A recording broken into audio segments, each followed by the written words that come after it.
Hablando de potencial humano, ¿alguna vez se han preguntado a qué se debe la gran disparidad de resultados y desempeño entre una persona y otra? Una persona que percibe $250,000 anuales no es 10 veces más astuta ni mejor que una persona que percibe $25,000 anuales. ¿Por qué la diferencia de 10 veces sus ingresos? Y si tomamos a una persona que percibe $2,5 millones al año, ¿será esa persona 100 veces mejor, más astuta que la persona que gana $250,000? Imposible. En un estudio reciente de coeficiente intelectual probaron a 1,000 personas de una cierta población y llegaron a la conclusión de que la mejor persona entre los 1,000 solo era 2,5 veces más astuta que la persona de menor coeficiente intelectual. Solo 2,5 veces la disparidad, y tal vez eso sea con toda la población. ¿A qué supone que se debe la diferencia? Al hablar de potencial humano, llegamos a una fórmula que deduje hace algunos años. Tal vez eso lo explique un poco. La fórmula comienza con lo que llamamos AI, o sea, atributos innatos, las cualidades, la inteligencia, la habilidad, el temperamento, cosas con las que se nace que no pueden cambiarse mucho. Además de los atributos adquiridos.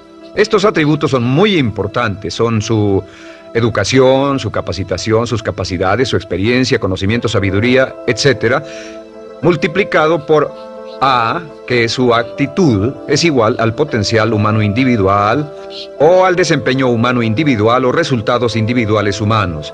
Ahora, de estos tres, los atributos innatos se traen desde el nacimiento. Los adquiridos pueden cambiarse, pero se necesita cierto tiempo para ello, aunque a veces cambiamos muy rápidamente.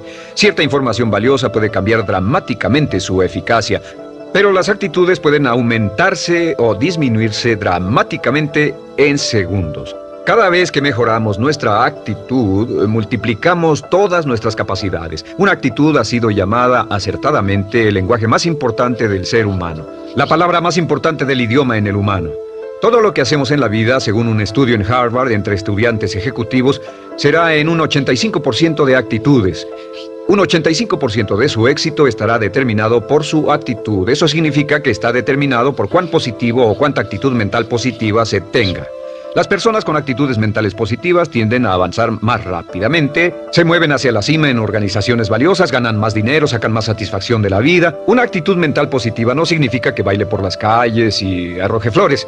Solo significa que tome una actitud constructiva en general o se aproxime hacia su trabajo, su vida, sus problemas, relaciones, etc. Según el informe Cox de las empresas americanas, según la revista Success, un 85% o más de todo lo que se logra se debe a la actitud. Y la pregunta es, ¿de dónde vienen las actitudes? Las actitudes vienen de las expectativas. Muy simple, ya hablamos de eso. Y una forma muy poderosa de mejorar su actitud instantáneamente es decir, aunque no lo crea, pienso que algo maravilloso va a ocurrirme hoy. Como dijimos antes, nuestras expectativas sobre los desenlaces determinan nuestra actitud. Si espera que las cosas salgan bien, tendrá una actitud positiva. Si espera que salgan mal, tendrá una actitud negativa. Y lo maravilloso es que podemos fabricar nuestras expectativas. Podemos esperar lo que deseamos. Podemos esperar cosas buenas, cosas malas, y no nos decepcionaremos. ¿De dónde surgen nuestras expectativas? Nuestras expectativas surgen de nuestras creencias y de nuestros valores. Son el centro de los factores motivacionales de nuestra personalidad, nuestras creencias, y esto nos conduce a un entendimiento del potencial humano. Significa básicamente que nuestra actitud es una expresión externa de lo que está ocurriendo internamente, y esto es consistente con las leyes mentales. Con respecto a las creencias, cada uno de nosotros tiene muchas creencias en el fondo que los psicólogos llaman los conceptos propios. El concepto propio, o su descubrimiento, es considerado por muchos como el logro único y más importante para comprender el desempeño humano en el siglo XX. Yo estoy de acuerdo. El concepto propio es como, si queremos usar una analogía militar, el centro de mando. O si queremos usar una analogía técnica, es el programa central de su computadora básica. Es un grupo de creencias, valores, actitudes, sentimientos, ideas, etc., almacenadas en el fondo de nosotros y son el resultado de casi todas las experiencias que hemos tenido en la vida. Y algunos investigadores dicen que el concepto propio comienza a formarse aún antes del nacimiento, pero el concepto propio, una vez colocado, Precede, predice y determina sus niveles de eficacia y desempeño en todas las áreas de nuestra vida. El concepto propio se convierte en el centro de mando o el programa maestro. El concepto propio de este grupo de creencias determina lo que dirá, lo que hará, cómo actuará, cómo se siente y reacciona, etc. ¿Qué significa esto? Significa que todas las mejoras en su vida externa, todos los cambios en su realidad comienzan con un cambio en su concepto propio. Les voy a explicar lo que significa. Esta es una gráfica muy simple. Hablamos de potencial humano y decimos que la persona promedio usa un 10% o menos de su potencial. Según investigaciones, tal vez es mucho menos. El Instituto Stanford Brain en Santa Clara, California, estima que tal vez se aproxime a un 2%. Seremos generosos y diremos que la persona promedio usa un 10%. Significa que en los mejores casos, la mayoría, como usted o yo, no usamos un 90% de nuestro potencial. Uno de los mejores filósofos, Oliver Wendell Holmes, dice que la tragedia de la persona promedio es que llegan a la tumba con su música aún por dentro. Aún están funcionando con mucho menos de su potencial total. Y esto es el potencial humano.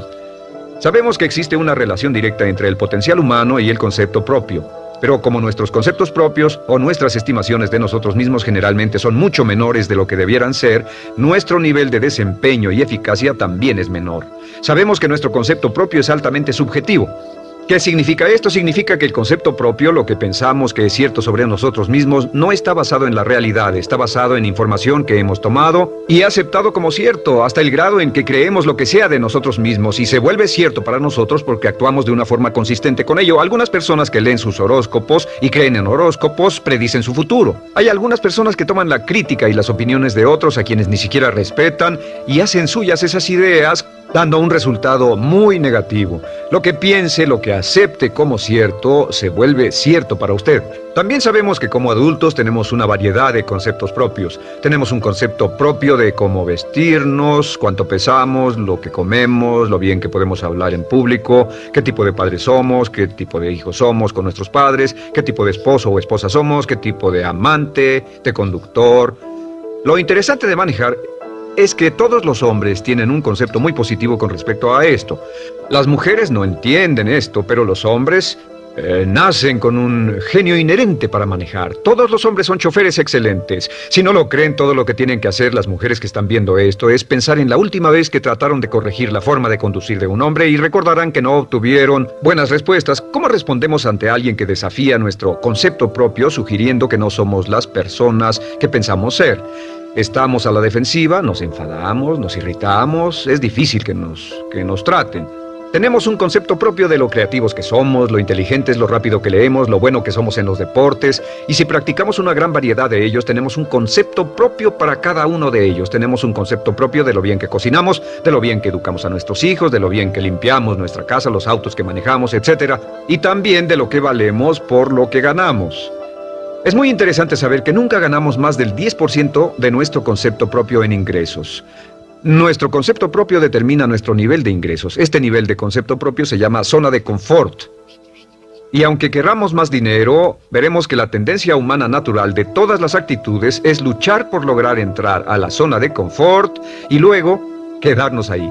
Si ganamos un 10% por encima de nuestro concepto propio de ingresos, tendremos una necesidad imperante de deshacernos de ese dinero. Lo donaremos, lo gastaremos en forma extravagante y hasta lo perderemos si recibimos demasiado. Las personas que ganan la lotería siempre están quebradas a los 2 o 3 años. Queman el dinero porque ese dinero está más allá de su concepto propio. Si gana 10% o menos de su nivel de concepto propio, se descubrirá luchando, trabajará más duro, más tiempo, pensará en forma más creativa, buscará diferentes formas para aumentar sus ingresos o sus segundos ingresos. La única forma de mejorar cualquier parte de su vida, incluyendo sus ingresos, es aumentando el nivel del concepto propio de sus ingresos, comenzando a pensar en usted como si estuviera ganando más dinero. Si quiere bajar de peso, la única forma en que podrá lograrlo es pensando en que está delgado. Piense en usted mismo como una persona más delgada. Si quiere volverse una persona más popular, más amorosa, más feliz o más sana, comience a pensar una y otra vez en esas cosas hasta que se vuelvan parte de su nuevo concepto propio.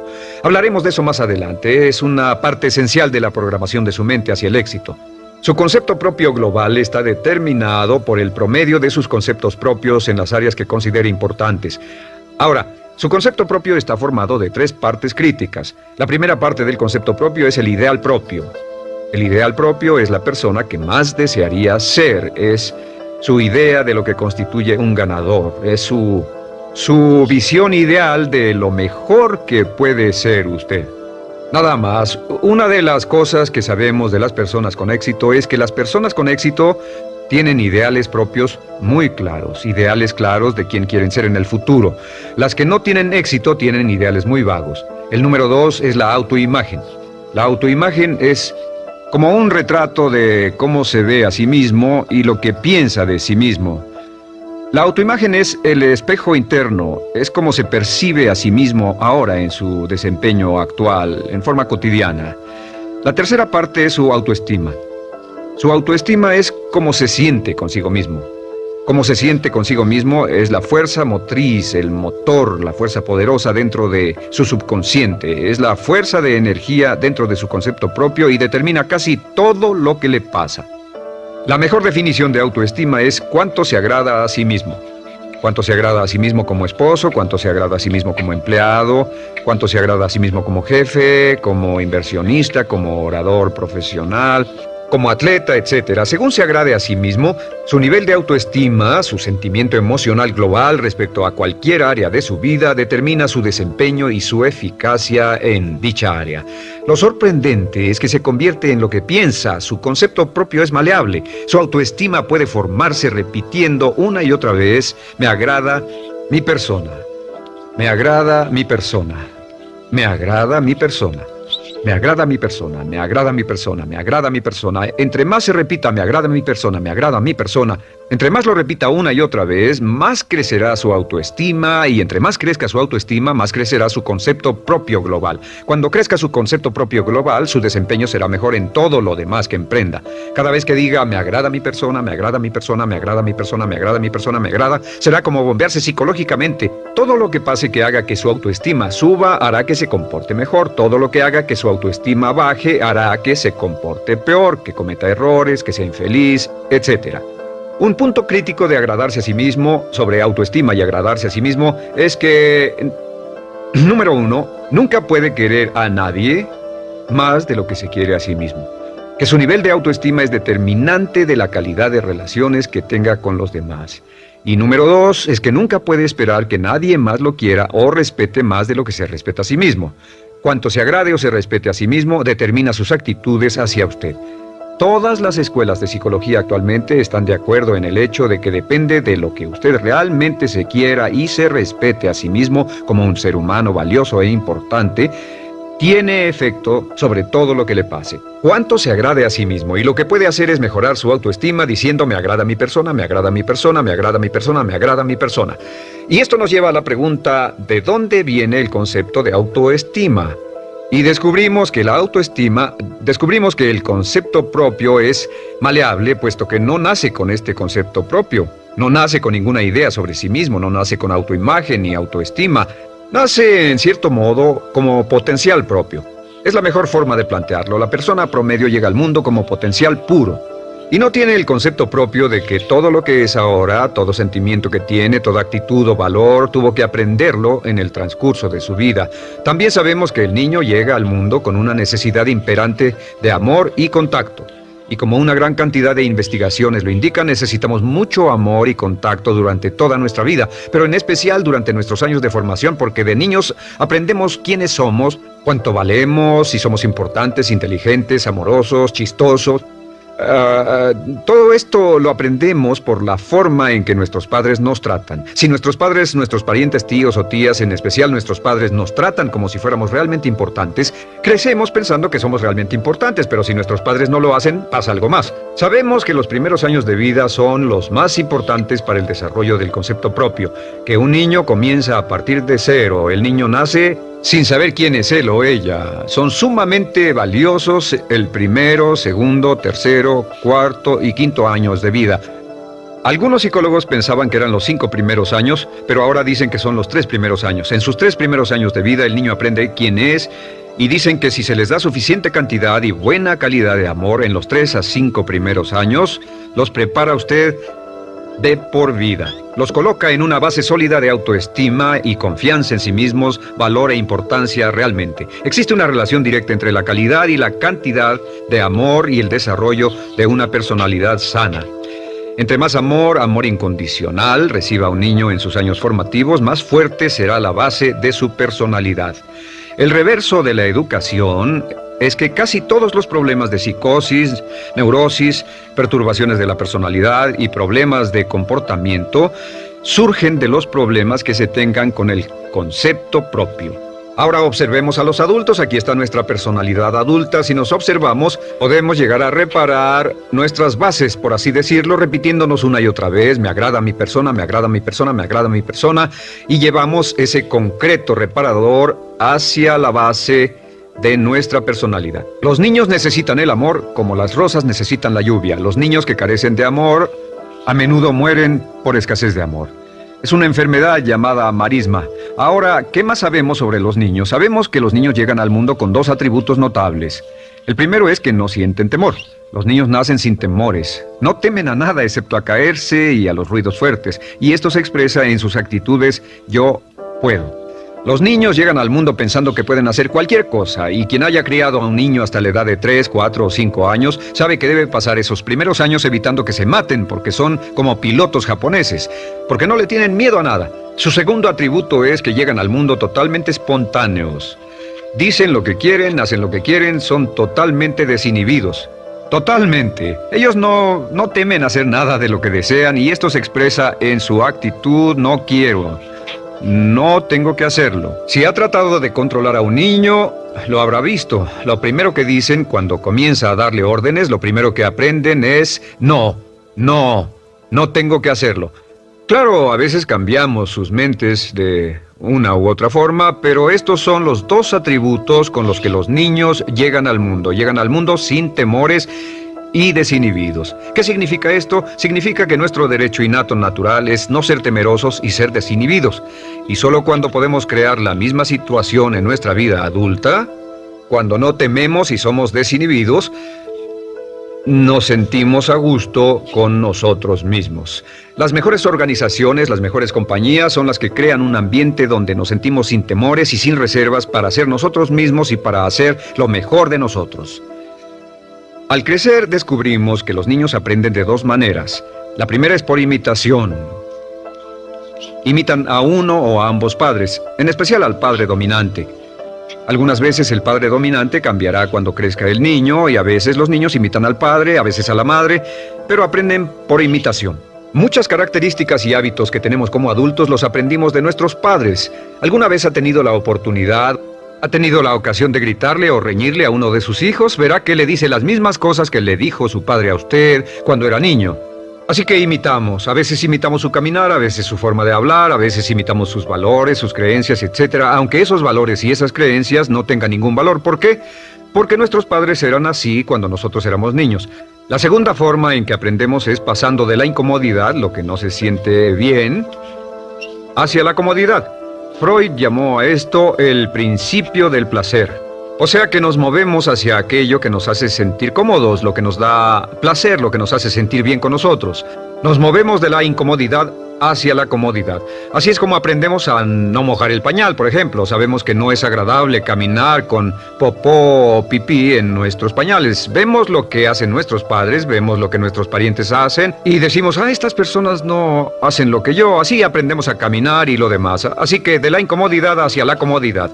Durante toda nuestra vida, por cierto, así es como aprendemos. Imitamos leyendo lo que otras personas hacen, estudiando libros y en el trabajo, imitamos cuando vamos a la escuela, y hacemos lo que nos da resultados positivos, lo que nos da refuerzos positivos, y hacemos cada vez menos las cosas que nos causan incomodidad o dolor.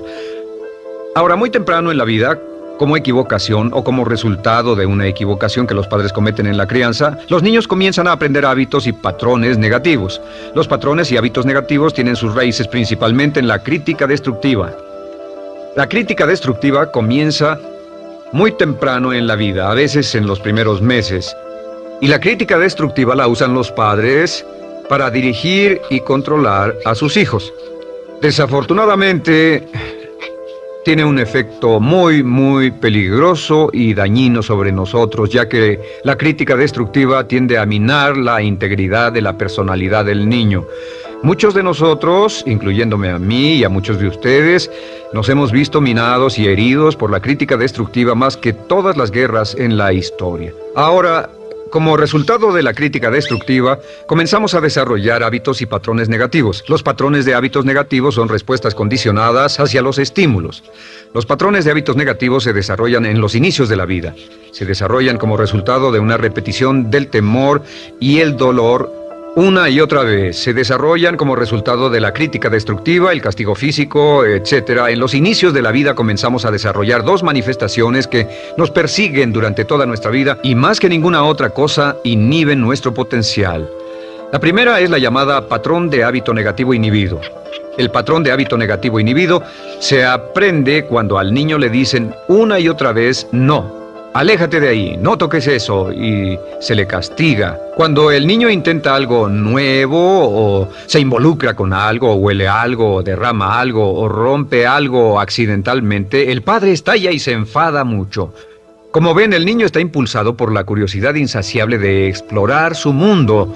Y lo que pasa es que cuando lo explora o se interesa y echa a perder algo, si el padre reacciona golpeando al niño, el niño comienza a pensar cada vez que intento algo nuevo, cada vez que intento algo diferente, cada vez que voy más allá de mis límites, cada vez que me salgo de mi zona de comodidad, cada vez que no juego sanamente, me golpean, me castigan, me lastiman, me envían a mi alcoba y me siento mal. Y muy pronto el niño desarrolla el sentimiento de no puedo, no puedo, no puedo. Cada vez que trato algo diferente, me castigan.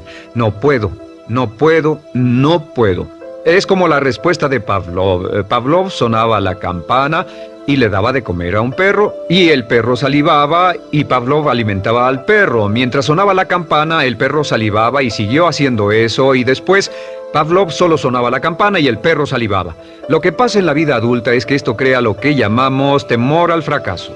El temor al fracaso es una respuesta condicionada a un proceso de crítica destructiva que ocurre en los primeros 5 o 6 años de la vida. El temor al fracaso automáticamente nos activa, nos sentimos ansiosos, tensos, intranquilos, sentimos presiones y estrés en nuestro plexo solar, sentimos ganas de retirarnos del evento, y el temor al fracaso es la razón principal por los fracasos en la vida adulta. Es la razón principal por la que evitamos cumplir plenamente nuestro potencial. De hecho, todos los patrones de hábitos negativos se experimentan en el cuerpo físico.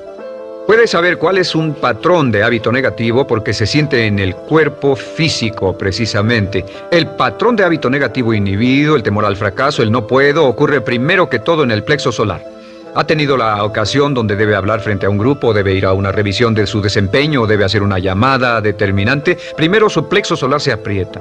Si el temor continúa, su respiración se acelera. Su corazón comienza a latir apresuradamente, su frecuencia respiratoria aumenta y le duele la cabeza como migraña en la parte frontal, su garganta se le cierra y no puede hablar y se le seca la boca por completo. Y como se pone tan tenso y asustado, va corriendo al baño. Estas son todas las manifestaciones. No hay peligro físico, pero sí peligro psicológico, una respuesta condicionada. Cuando sentimos estas cosas, la tendencia es retirarse de la situación que las ocasiona, y es la razón por la que no logramos mucho si retrocedemos. Es muy importante. El segundo patrón de hábitos negativos es el compulsivo. El patrón de hábito negativo compulsivo se aprende cuando a los niños se les dice una y otra vez: más vale que lo hagas. Si no lo haces, tendrás problemas o me las pagarás. A los niños se les convierte en recipientes del amor condicionado. Los padres no intentan hacer esto, pero lo que hacen es sugerirle al niño: no te amo, por lo tanto no estás a salvo, a menos y hasta que hagas lo que yo quiero. El niño crece sintiendo: tengo que hacer lo que quiera mi mamá. Debo complacerla, debo complacer a papá, debo complacer a los demás, debo complacer a mis parientes, y a veces debo complacer a mis semejantes, debo complacer a mis maestros, debo complacer a todo el mundo, y crecen con esto: debo. No puedo hacer lo que quiero hacer, debo hacer lo que complace a las demás personas. Este patrón de hábito negativo muy temprano en la vida se traduce en el temor al rechazo. El temor al rechazo lo experimentan los hombres como adultos como un comportamiento tipo A. Hablaremos del comportamiento tipo A posteriormente.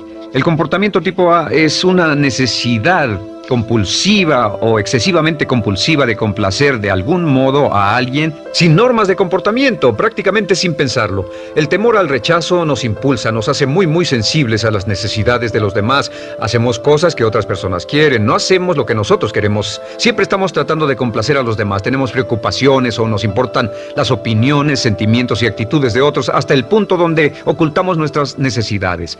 El temor al rechazo se siente en la columna del cuerpo. Se divide el cuerpo a la mitad y se siente hacia abajo en la mitad posterior del cuerpo. El primer lugar donde comienza a sentirse el temor al rechazo es generalmente en los hombros y el cuello. Nos sentimos entumidos, duros, tensos. Cuando tenemos mucho que hacer, sentiremos un estrés tremendo en la columna. Los músculos se estiran en la parte posterior. A veces se manifestará como flebitis y venas varicosas y a menudo nos darán dolores de cabeza en la parte posterior de esta porque las arterias carótidas que llevan la sangre hasta la cabeza, los músculos a su alrededor se contraen y la cantidad de sangre que fluye hacia la cabeza fluye más lentamente y se siente un terrible dolor de cabeza en la parte posterior. Estos dos temores, los patrones de hábitos negativos compulsivos, el compulsivo y el inhibitorio, son resultado de la crítica destructiva, el gran destructor de la personalidad que nos persigue durante toda la vida. Y lo maravilloso de todo esto es que como son patrones de hábitos aprendidos, podemos olvidarlos. Podemos acabar con el temor al fracaso que nos detiene. Podemos acabar con el temor al rechazo que hace que hagamos cosas que complacen a los demás en vez de complacernos a nosotros, trabajando con nuestra propia autoestima. Porque existe una relación inversa entre la autoestima y el patrón de hábitos negativos. Porque entre más se agrade a sí mismo, menos teme al fracaso. Entre más se agrade a sí mismo, menos teme al rechazo. Entre más se agrade a sí mismo, menos temerá a cualquier cosa. Y si sigue repitiendo, me agrada mi persona, me agrada mi persona, me agrada mi persona una y otra vez, si sigue diciendo esto, con el tiempo su autoestima sube más y más y más y más y sus temores desde luego bajan. Cuando su autoestima sube, sus temores van en dirección opuesta. Ahora, ¿cómo enfrentar la crítica destructiva si debe criticar a otras personas? Pues eso es muy simple. Muchos padres nos han preguntado eso. ¿Cómo se controla a los niños? Una de las claves para controlar a los niños es dirigirlos para que hagan algo constructivo en lugar de hacer algo destructivo. Otra cosa que debe recordarse es que lo que quiere hacer es que quiere dar una crítica informativa, crítica constructiva, lo que significa que se les dice a los niños lo que pueden hacer o a los adultos lo que pueden hacer mejor. Todo el propósito de dar retroalimentación de cualquier tipo es mejorar el desempeño. Si es padre o si es jefe o si es una persona en una relación, si una persona está haciendo algo malo o inadecuado, todo el propósito de darles cualquier tipo de retroalimentación es para que puedan hacerlo mejor. Sin embargo, existe una relación directa entre la autoestima y la crítica destructiva. Cada vez que se critica a una persona, su autoestima baja. Y cada vez que su autoestima baja, su habilidad para desempeñarse baja. Si critica a una persona en forma destructiva demasiado tiempo, llegará a un punto donde no intentarán nada. Se convierte en lo que llamamos hipersensible. Un adulto hipersensible es aquel que no puede aceptar críticas de nadie. Un adulto hipersensible es una persona que está muy tensa, ansiosa, si siquiera sugiere que no está haciendo lo correcto. Si trata con un adulto hipersensible, la clave es sentarlo y recordar 4 cosas. Número 1, comenzar con alabanzas. Número 2, proteja la autoestima de la persona a toda costa. Número 3, discuta el desempeño y no a la persona. Hable del comportamiento más que de la persona.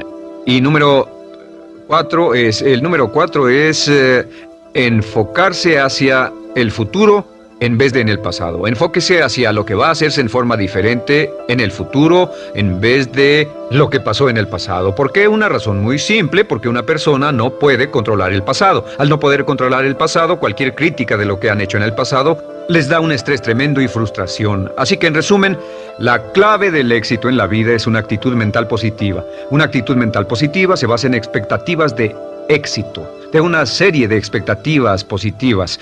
Esa serie de expectativas positivas se basa en sus creencias y en su concepto de sí mismo. El centro de su concepto propio que determina su eficacia en la vida es su autoestima, y su autoestima se mide por cuanto se valore a sí mismo. Las dos cosas que nos frenan más que nada son el temor al fracaso y el temor al rechazo. Y uno de nuestros secretos centrales de éxito es este: Conviértase en un organismo generador de autoestima perpetua. Haga continuamente cosas para usted mismo, hacia sí mismo en su vida, que hagan que se agrade a sí mismo, que se ame, que se acepte, que se respete, que hagan que se sienta fantástico con usted mismo. Si es un jefe o un padre, no olvide que la clave para el máximo desempeño en su hogar y en su trabajo es hacer que las personas se sientan maravillosamente consigo mismas. Entre mejor se sienta consigo mismo y más se agrade, más probable será que logre que las personas a su alrededor lo quieran, lo acepten, lo respeten,